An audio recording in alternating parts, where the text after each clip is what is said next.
এ চলটু, এই যে হলুদ গাছটি লাগাইছিলাম, এই ফসল গুলা করছিলাম, নিরান টুরান লাগবো তো।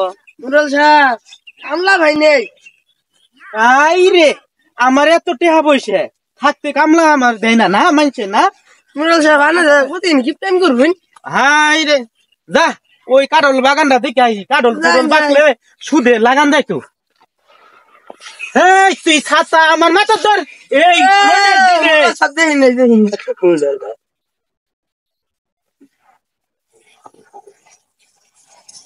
এ বল্টু, গাছ উঠতে দো, তো কাডল কুডল বাকছে। আচ্ছা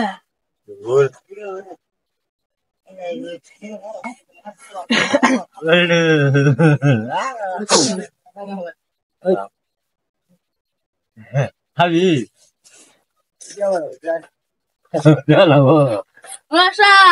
একটা উপায় নাই। হাই রে হাই, জ্বালায় আছি। এটা কাডল কুডল যদি পাকতো বেচছে তাও তো সুদি টুদি লাগান যাইতো। আন্না খালি এটা কি শুধু কইলি? আন্না খালি শুধু কথা কইন, বললে জবাব দেন না গব্বর হ্যাঁ তোরে কইছে সুদি লাগাইলে জবাব দেওয়ার নাকবো না কই না।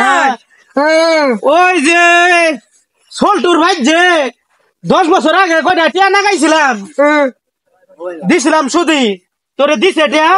না মুরল সাহেব দেয় নাই, খালি আরেকদিন দিম। এত বছর হয়ে গেল টিয়া নামন তো দিল না। যা তোর ভাই যাই, ওর ধরে নিয়ে আইবো আজকে। পুলান নিয়ে ওই পুলান ফুলা মান্ডি ডাক দে নিয়ে তো। ওই সন্ধ্যে সবাই হাত আজকে দিয়ারি নিয়ে আই, ইয়া বলে দেয় না। এই ছাতে আমার মাথার ধর। মুরল সাহেব আনেন খাটো নামে ডাকে নিয়ে আই। আচ্ছা ও চাচা ভাই দা শুন কারা? ও মুরল সাহেব, আসসালামু আলাইকুম। ওয়ালাইকুম সালাম। ভালো আছে? হ্যাঁ ভালো আছি। এই যে কত বছর ধরে যে তোমার টিয়াটা দিছিলাম আমি সুদের পর, টিয়াটা তো তুমি দিলা না। মুরল সাহেব টিয়া দিব, এই যে 2 বছর আগে যে ঘরটা ভাঙছে, এই ঘরটাই তো আমি ঠিক করা পাইতাছি। মুরল সাহেব কইন দুইটা গুতা দেই। এই যে এত বছর ধরে টিয়া দিছি বাপু, আমার টিয়া কি জ্বালাই নাই? টিয়া তো মুরল সাহেব পারতে জানতো, চেষ্টা করতেছি। হ্যাঁ। এগুলো খরচ চালান নাকি এই দাঁড়া, ঠিক করা পাইতাছি না। আমি টিয়া দিই, মিল হলে আপনারা যাওয়ার চেষ্টা করবো যত তাড়াতাড়ি পারি। এই কথা কইলে সুদি মানে না, সুদির টিয়া জ্বালা আছে। এই যে ঘরের ভাই বিটা বুটা যা আছে সব লিখে দেও আমার নামে। মুরল সাবানে বিজিরি লেখকে দিতে আমি ওই পোলাবান নিয়ে থাকবো কই তাহলে? তুমি কই থাকবা ওইটা আমি দেখবো, আমার টিয়া দরকার, আমার টিয়া। তাহলে মুরল সাবানে এতটা নিষ্ঠুর হন না, আর কিছুটা দিন আমার এই তোরা ধর তো, আমার নাম লিখে দাও তুমি। আর কিছুটা দিন আমার সময় দেন। আমি এই যে আমার নামে লিখে দাও তুমি। এই যে লিখে দুটা কুতা কাটি দে। মুরল সাহেব কি অন্যায় হইলো? দেখুন যে আল্লাহ একদিন আপনার এই সুদের হিসাব নিবে। আপনাদের জোরপূর্বক আমার কাছ থেকে সম্পত্তিটা লিখে নিলেন, আল্লাহ একদিন এই শাস্তিটা দিবে। যাক আল্লাহ বিচার করবো নি, আগে আমার টিয়ার দরকার।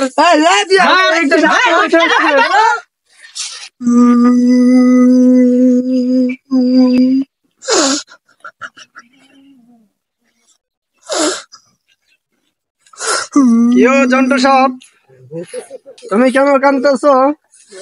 কি হয়েছে তোমার? আর বলেন না, ওই যে উত্তরপাড়া মুরল সাহেব আছে না, জি গত বছর ঝড়ের সময় আমার ঘর ভেঙে গিয়েছিল, তার কাছ থেকে 5 লাখ টাকা নিয়ে যাচ্ছিলাম, সুদ দিতে পারিনি বলে আমার ঘর বাড়ি সব সে জোর করে লেখে নিয়েছে। না না, এভাবে তো সমাজ চলবে না। সমাজ থেকে সুদকে বিরত করতে হবে।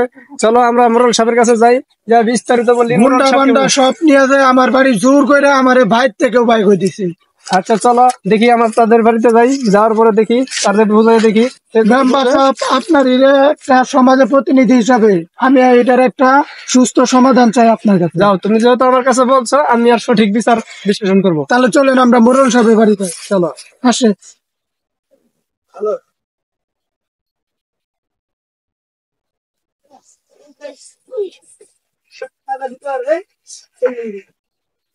মোরল সাহেব বাড়িতে আছেন? মোরল সাহেব, মোরল সাহেব কোথায়? মোরল সাহেব ডাক দাও। ও মেম্বার সাহেব ভালো আছেন? জি ভালো আছি। আমার বাড়ি কিসের লাগে আইছিলেন? আমি তো আসলাম, আপনি কি টাকা সুদ দিয়েছিলেন এর কাছে? হ্যাঁ দিছিলাম তো, আরো অনেক বছর আগে। আপনি কি জানেন না যে সুদ খাওয়া আইনে অপরাধ? টাকা সুদে দিছিলাম, লাভ না দিতে পারলে তাইলে না কি করবো মেম্বার?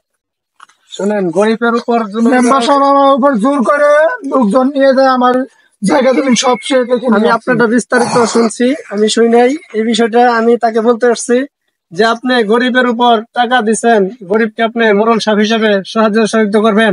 আপনি সেটা না করে তাকে সুদের উপর দিয়ে তার জায়গা জমিন বিহিত করে, তার জায়গা জমিনের উপর অত্যাচার জুলুম করে তার জায়গা জমিন নিয়ে নিলেন। এটা আসলে ঠিক না। মেম্বার আর সাহেব, আমি আপনার কাছে বিষয়টা বুঝতেছি, সঠিক বিচার চাই। বিষয়টা বুঝতেছি। আপনি তার জায়গা জমিন ফিরিয়ে দেবেন, এবং কি এই জায়গা জমিন নিয়ে তো আপনি কবর যেতে পারবেন না। না না না, এই জায়গা জমিন আপনি নিয়ে কবর যেতে পারবেন না। যেহেতু আপনি কবরে যেতে পারবেন না, তাহলে মানুষের সাথে ভালো ব্যবহার করবেন, মানুষের সাথে জুলুম না করে মানুষ কিভাবে ভালো থাকে, না খেয়ে খেয়ে বেঁচে থাকে, তাদেরকে আপনি সহযোগিতা করবেন। কিন্তু এই সুদ খাইলে আপনি পরকাল পাবেন না। কাজে আপনি তাকে জায়গা জমিন এবং কি টাকাগুলা মাফ করে জায়গা জমিনের জমিগুলা ফিরিয়ে দেবেন। ও মেম্বার সাহেব, আমি তো বুঝি নাই এই যে সুদের উপর টাকা লাগাইছি আর বন ভরা জমিন করছি, আমি মনে হচ্ছি এই জমিন জোড়া করলে আমি বড় বেটা।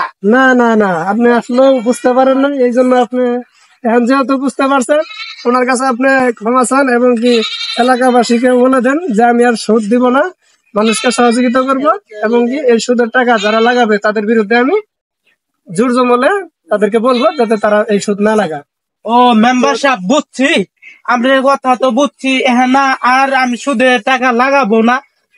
আর সমাজে যে আরো লোক আছে সুদের লাগায়, তাদেরও না করবো আর কি। দলিলটা আপনি তাকে ফিরিয়ে দেন। আচ্ছা মেম্বার সাহেব, আমি তার দলিল ফিরে দিচ্ছি। এই তো দেখেন, আপনি কি সুন্দর একটা ভালো মানুষের কাজ করলেন। তবে মানুষকে বুঝাইলে অবশ্যই মানুষ বুঝে, তাই আপনি যে বুঝছেন ওনার সাথে আপনি একটু মন খুশি করে রাখা আচ্ছা, তুমি মন খারাপ করো না। না না না না, আপনি আমার সম্পত্তি ফিরে দিয়েছেন, এতে আমি অনেক খুশি। তোমার কোনো জোর জব্বর করে আইরে টাকা পয়সা দিছিলাম, জমিন ফিরে, তোমার জমিন তোমার ফেরত দিয়ে দিছি।